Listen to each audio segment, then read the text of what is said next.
relationship. Or maybe your relationship is going great and you just want to strengthen the bond between the two of you. In any case, tune in to Ask Mama E, a show intended to assist in creating and keeping the strongest relationships. Join and watch Mama E, the relationship expert, using her wisdom to guide others into forming stronger bonds. Hi, everybody. It's Mama E again. Seems like it's been a minute since we had a chance to talk. The season has changed. It's a little bit cooler outside. And, of course, we have on our football attire, so that must tell you something. Several years ago, I think it was, we started a relationship game, if you will. We call it First and Goal, and we then try to find similarities between actual football, as in NFL, and relationships. It's interesting because I was never really a football person, and it's interesting because most of you know I went through divorce and then remarriage and what have you, but it was during that period of divorce where I had to find something new to do. You know, I strongly recommend that you don't sit around and mope about the change that has happened in your life. In any event, I am from Jacksonville, Florida, and we have an NFL team. Now, those of you who know me know that I am a loyalist. That just means that anything attached to me wins. All right. All right? So that I started listening to the Jaguar games on the way home from church. You know, like 1 o'clock, we're getting out of church, we turn on the radio. I actually found out that I liked it. I went to the library, checked out a Football for Dummies book, and would sit there every Sunday learning the game so I could see what my boys were doing. At the time, and this, by the way, is my daughter, she didn't live here at the time, and she started to get concerned because she'd call on Sundays, and I wasn't there. Well, I was there, but I was watching my boys. In any event, because I am so passionate about relationships and about marriage, very often I would hear things explained or expressed during a game, and it would immediately signal me in terms of how that could be related to marriage and relationships. Now, so today the Colts fan and the Jaguar fan are going to try to give you some of those interesting little tidbits that we found. We have now been doing First and Goal for 2 or 3 years. We invite couples over, and it's interesting how much you can learn from something that's so totally different. And yet, you know, I often say that God does not waste his resources. Right. He's always teaching us. Yes. So what have we learned from this football thing? Well, it's interesting. While you're finding that, you know, I just want to express that football to all my ladies out there. You know, I know that you sometimes see that your guy is watching football on Sunday from the time y'all get out of church all the way until the 8 o'clock game goes off, right? And now here's the funny thing. I'm now into college football as well. So now it's college for me on Friday and Saturday. And now we have Sunday for the NFL. We have Monday for the NFL. We got Thursday. So it's football all year long. That's what's going on right now. But ladies, I want you to know it's not as difficult as you think. You know, I know sometimes you know, when your guy gets ready to start watching football, you go to another room, you know, you're watching Hallmark or you're watching your Lifetime. But ladies, it is so much that you can get out of the game of football that you can actually apply to your relationship. And, you know, I actually had a wife say to me, I just can't do it. I just don't want to sit there all day it's so Sunday. Good, though. You know, and I get it because for so long I said I didn't like it, which isn't fair because I didn't know it. So that's like kids not saying they don't like spinach, right? You know, but until you try it, you don't know whether you like it or not. I don't like spinach, so I can say that officially. That's not a good analogy. No, it's okay.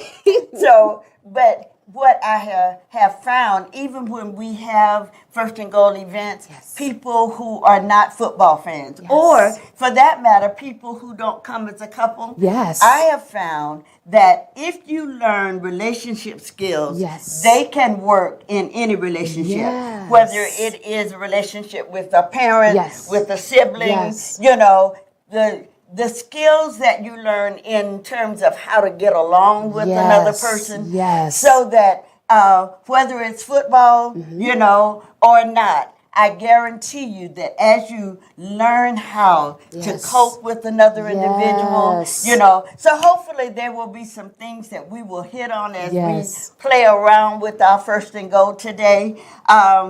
That will be beneficial to you. So at some point you'll have to write and let me know that you actually got something out of football, even though you were not a football fan initially. But it's funny that you were talking about just some of those little tidbits, because in the game of football, think about it, you know, during COVID, how many couples were like, I didn't know that I didn't really want to rock with my husband all day long, you know? Well, see, in football, here's the thing, you are still one team. It doesn't mean that you're going to like all your teammates. There are going to be some people doing things that you don't like, but when it comes time for you to step out on the field, they are one. You know, everybody goes, oh, I'm sorry, so that was just a Lord. He just dropped something on me. So you just jumping right in there. All right, so we're gonna try to give some tidbits to both our football lovers as well as those persons who not so much. Okay, so let's start by, we're gonna talk a little bit about some football rules.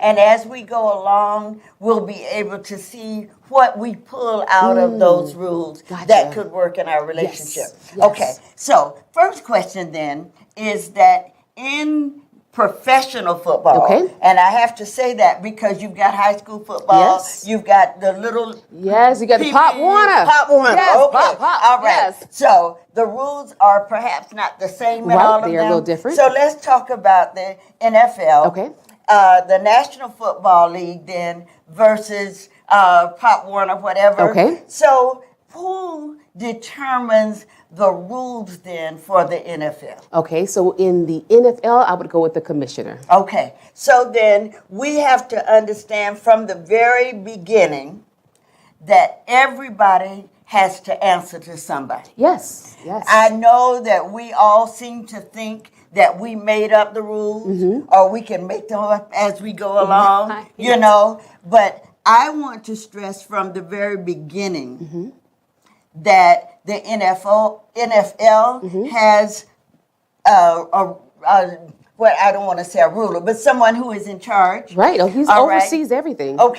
So then in our marriages, I need you to know that from the very beginning of time, it was God's idea. So when we think that we know all, that we can establish the rules that work for us, regardless as to what God says about it, just understand that He is the commissioner. He wrote the playbook. You know, He knows what's in it. He knows what works and what doesn't work. And so if we're going to establish this conversation from the beginning, recognize that the commissioner sets rules for the NFL, and you have a commissioner who sets the rules for your marriage, whether you like it or not. So that's the thing. You're not going to agree with every decision that the commissioner makes. There are going to be some times where things happen and you feel like it's unfair. However, if the commissioner makes a particular decision, it's very unlikely that you're going to change his mind. Now, and that's interesting. So then, if I don't like one of the rules, and I didn't bring my playbook with me, but it's called the Bible. And typically, if we find a rule in the playbook, God's not going to change His mind. He does it whether you don't like it. You know, my husband and I went through some challenges, and I wanted God to change His mind. You know, I even told him, you know, because I was a believer, and at the time my husband was not, I felt like that kind of gave me edge up, you know. You felt a little holy. I wanted God to say, okay, baby. You don't have to do it. He was only going to listen to your prayers. Yes. because I wanted him to understand I'm a tither. Yes. You know, I sing in the choir. Yes. I do what you tell me to Yes. do. And this man doesn't do any of that. So he's not worthy for you to listen to him. No. So even though I read little things in here that applies to wives, and I go, not this way. Not this way, but of course not. Right. So if we're going to begin to do this thing called marriage the way God says, yes, we're going to have to play by his rules. That's good. That's good. I was thinking when new players sign up with the NFL, you know, they get drafted and they go up on the stage, they got the little cap and okay, they are going to at some point sign a contract. Yes. This contract is going to make sure that we all understand what you've agreed to. Yes. Okay? Yes. Now, the one thing about a contract, typically when a contract is signed, it usually has witnesses. You know, there are people there who are on your side of the table. Yes. There are also people on the opposite side of the table who represent the football team or represent the NFL. Okay, and those are things that it's done so that everybody there witnesses what was said. Yes. When we get married, and you invite all of those people and they all bring you a toaster, Yes. they are witnesses to what you said. Yes. So that when you stood there in front of all of these people and the officiant, the person who said, you know, this is what you are agreeing to. Yes. And you said yes for better or worse. Yes. You said in sickness and in health. And all the witnesses heard it. Okay?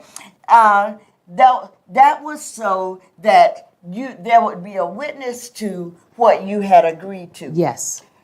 Now, so in the natural, you have a contract.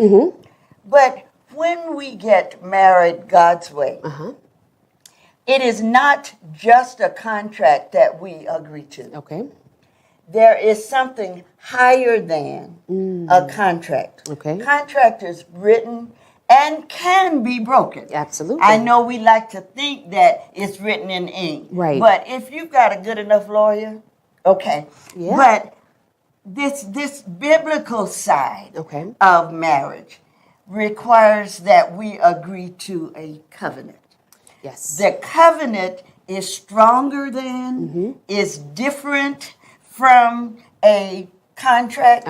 You know, somebody said that we've tried to make divorce as easy to have a marriage to get out of as a Tupperware contract. Okay. And we have been the ones who, as humans, have been the ones who kind of looked at what we agreed to and changed our minds. Okay, so let's talk a little bit about a covenant.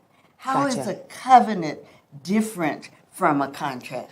Well, it's funny because there's similarities and there's differences. Yes. Okay. So of course the difference is, you know, I think about those quarterbacks right now, like Lamar Jackson, for instance. You know, you have some quarterbacks that are saying, "Hey, I need guaranteed money." You know, so I can sign a contract. However, we all know in the NFL world, if somebody gets hurt, maybe they tear an ACL, you know, something happens where they're not able to perform what the witnesses said. You know, this is what they're going to be able to do. Well, what happens is now that contract really doesn't mean anything. So you signed it for $30 million, but it's not guaranteed money if you're unable to perform, right? When you talk about an actual covenant now, a covenant is different because now you're talking about dealing with God. Right. God doesn't make you ineligible just because you got hurt. You know, He doesn't cross you off just because you know, there's something shinier over here. You know, a lot of times we have players that get traded all the time. And you're like, you didn't even give them a chance, you know? Well, when you talk about your covenant with God is not something that He is just easily going to be done away with. You know, the scripture that talks about this 3-cord strand is not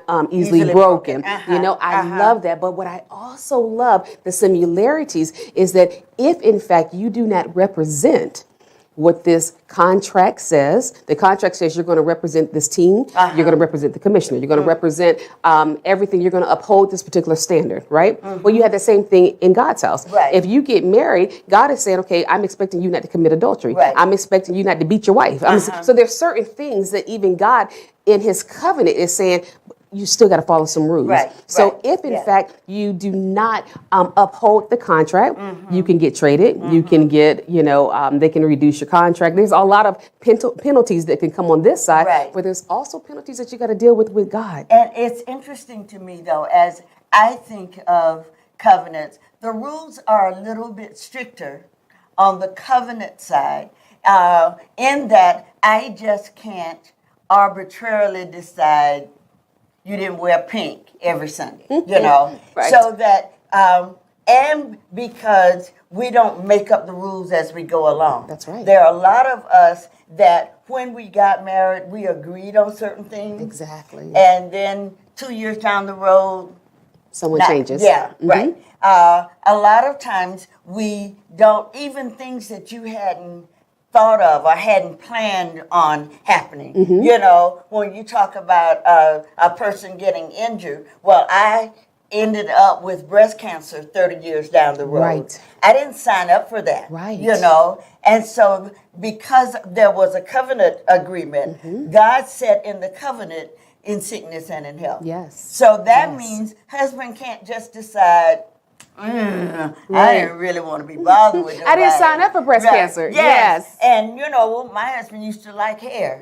And so if you're going to lose your hair as a Right. result of breast Right. cancer, Right. that doesn't mean that you can X that part out. Exactly. So, all right. So difference between covenant and a contract. Let's talk basic football rules. Okay, Okay. okay. Because I know that this is probably going to run on for a little while. Okay. Talk to people who don't do football, Okay. don't really understand it. What are basic football rules? So basic, we're talking football 101. Okay. You're going to have two teams, Yes.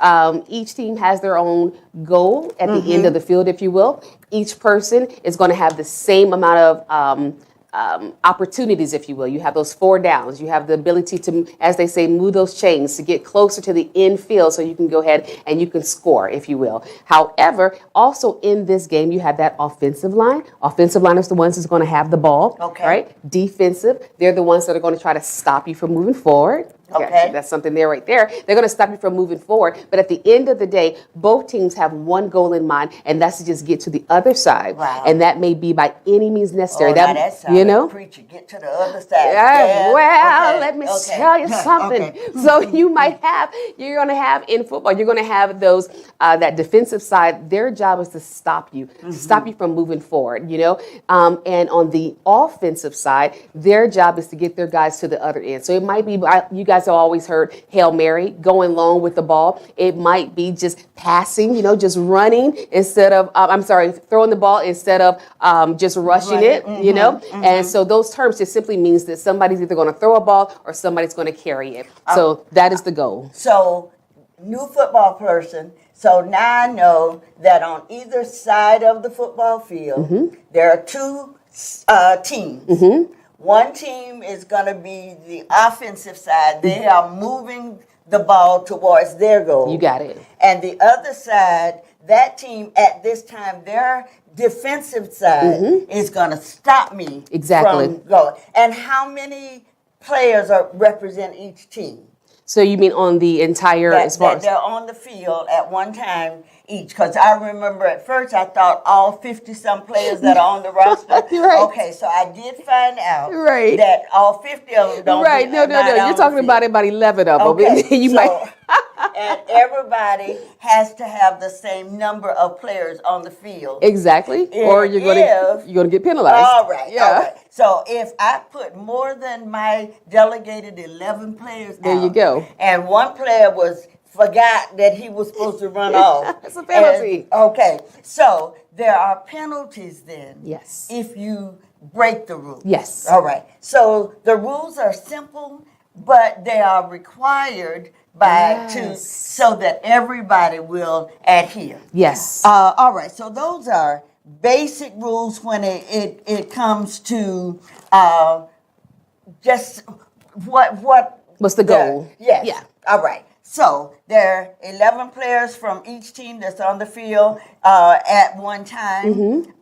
You mentioned something about these 4 downs, so that if my team has the ball and we're trying to get to my end, I can't just stay out there until I get there.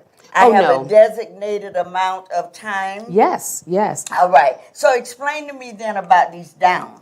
So I love downs. You know, if you ever go to a football game or if you've ever been in the room with somebody and they're saying, move those chains, move those chains. So here's the thing.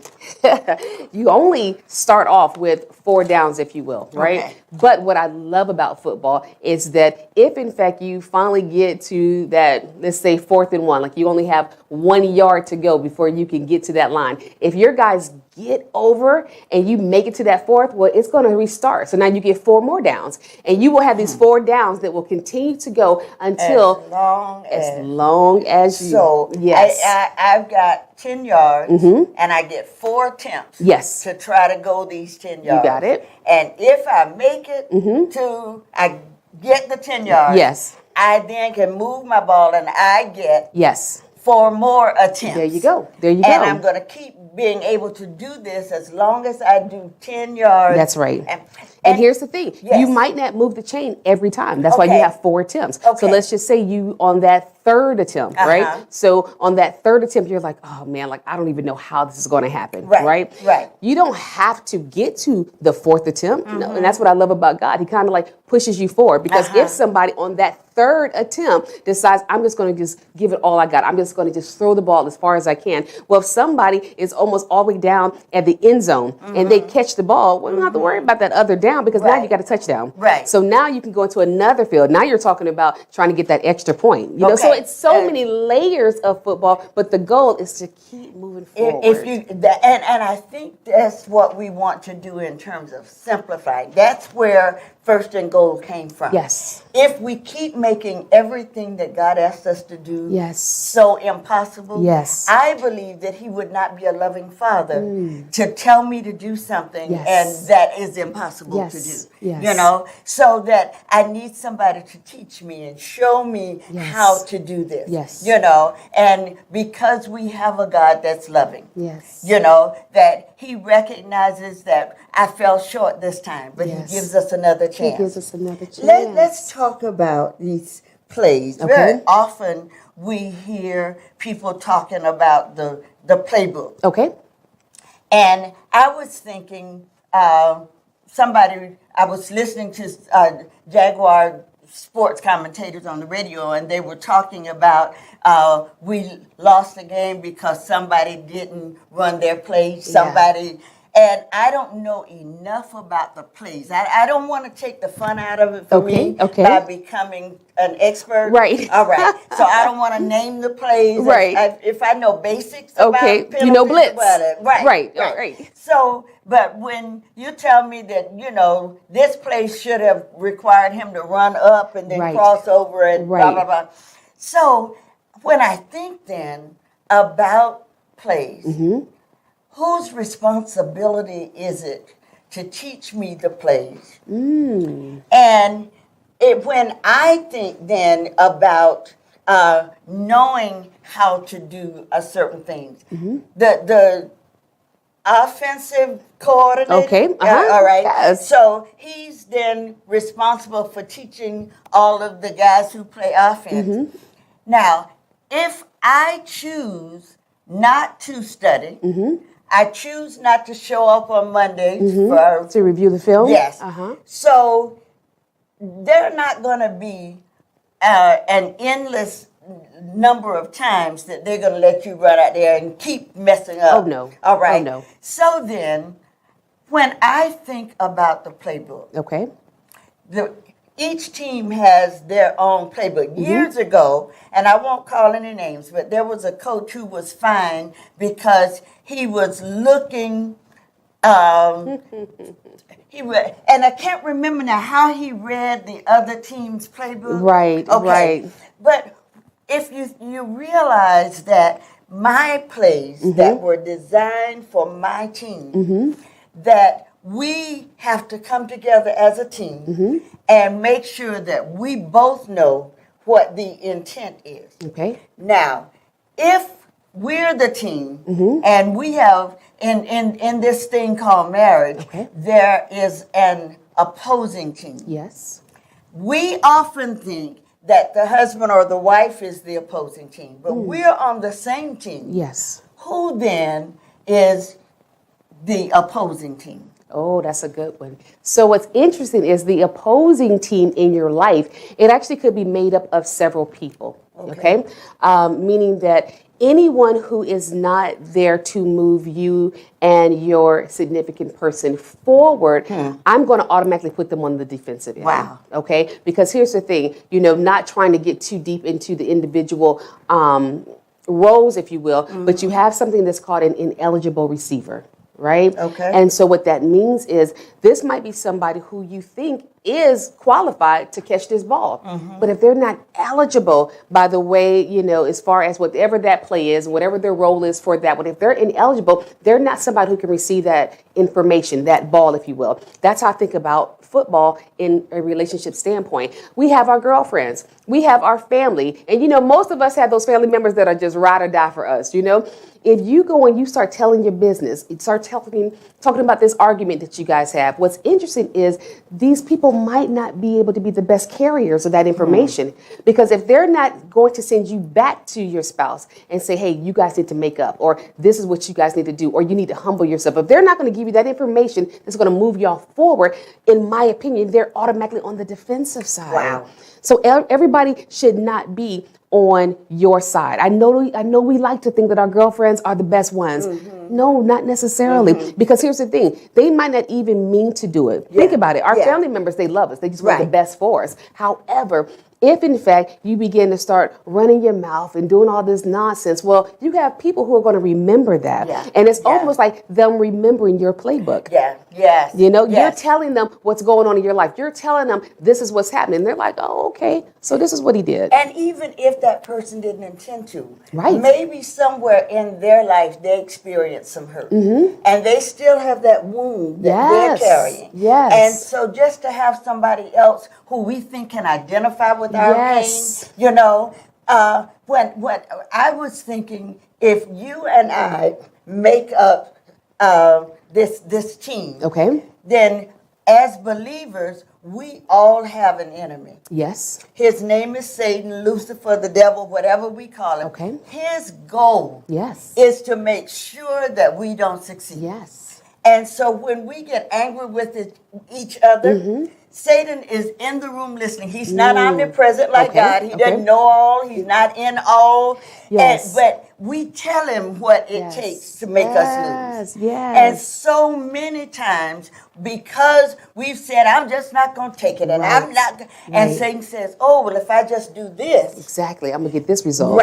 But here's the funny thing about that. In college, what I love is, so there's a lot of teams that do this now, of course, but when they are running plays, you'll see them hold up these signs with different pictures on it.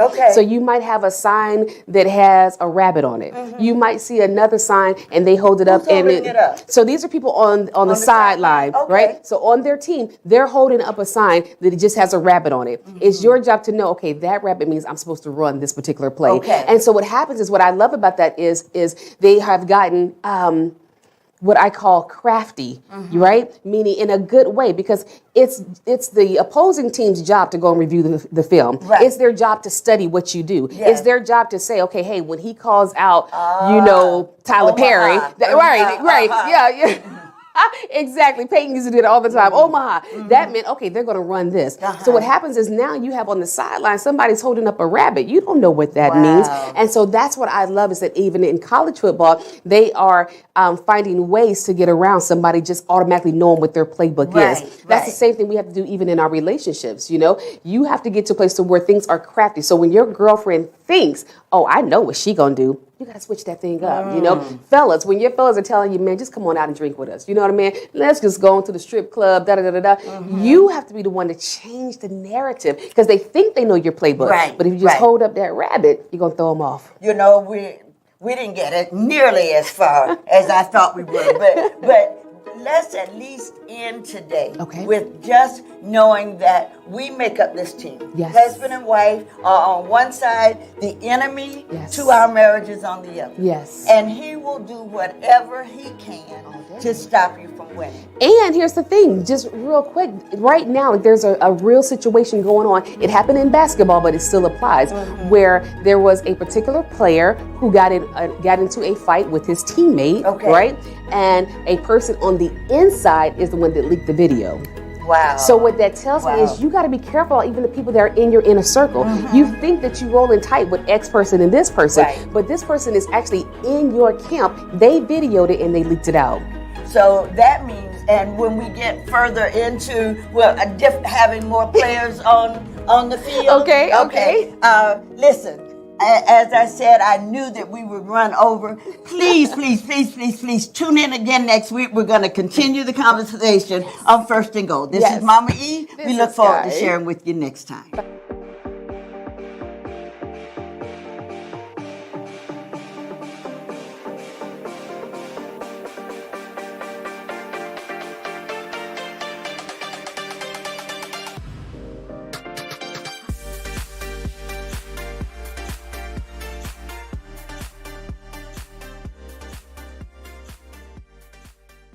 Are you looking for a state-of-the-art facility to have your latest conference or retirement party? Do you need a space that can accommodate small or medium-sized events? The HC Multicultural Center is the perfect place if you need to accommodate 20 to 150 people for an intimate celebration. Our facility has a cafe with a beautiful lobby with robust parking. We have a 15-foot LED wall and a digital sound system to accommodate for live recordings, not forgetting our sophisticated live stream, 4K, and 6K camera setup. If you need to accommodate 100 plus people for a large meeting, it is the perfect place for your multicultural event with a friendly staff waiting to serve your needs. When you want it done with class, do it with the HC Multicultural Center. Jacksonville and surrounding areas, get ready for one of the most prolific prophetic voices in the world. Prophet Antoine M. Jasmine will be in the city of Jacksonville for a prophetic summit for a one-day event, but 2 services at the Hospital Church of Jacksonville. This unique prophetic voice commands the prophetic realm in such a way that some say has never been seen before. His gift transforms lives through prophetic words and gifts of miracles. You don't want to miss this prophetic voice, Bishop Corletta J. Vaughn said. Prophet Jasmine is a prophet. He does not just operate prophetically, he is a prophet. So what that means is that he does not just engage word of knowledge, word of wisdom, but what it really means is that he hears what is in the mind of God. He goes into the spirit realm and brings out what is there into the natural. Using no gimmicks, using no tricks, no psychics, no Facebook. I saw today a man that stands in the governmental office of a prophet. And he is welcome. Join us for 2 big services, 12 noon and 6 p.m. service. He is the prophet for this season. The party season is getting ready to take place. It's the famous annual Florida-Georgia game, Jacksonville and surrounding areas. Join us at the Florida-Georgia Tailgating Event 2022 at the hospital. Church doors will open at 2:30. There's going to be a grill-off barbecue competition. There's going to be basketball, challenge act, throwing station. It's going to be food, fun, and fellowship. Have you changed your life? Are you saying, I want a different kind of environment? I want to see the game, enjoy the game, but I want to experience it in a good, peaceful, wholesome environment. Well, this is the place to be. 5454 Arlington Expressway, the hospital. Church doors are open to the public. And guess what? It's sponsored by the Man Cave Ministry, and it's available to men, women, and children. All are welcome. Jacksonville, it's the Nothing But the Hits farewell tour of the Williams Brothers. November 5th at the the Paxson Revival Center. With special guests, the Swanee Quintet, the Williams Singers, and more. Tickets $40 in advance, $50 at the door. VIP available. They're available at Eventbrite, CJ Records, or Paxson Discount Christian Bookstore. For info, call 904-813-00.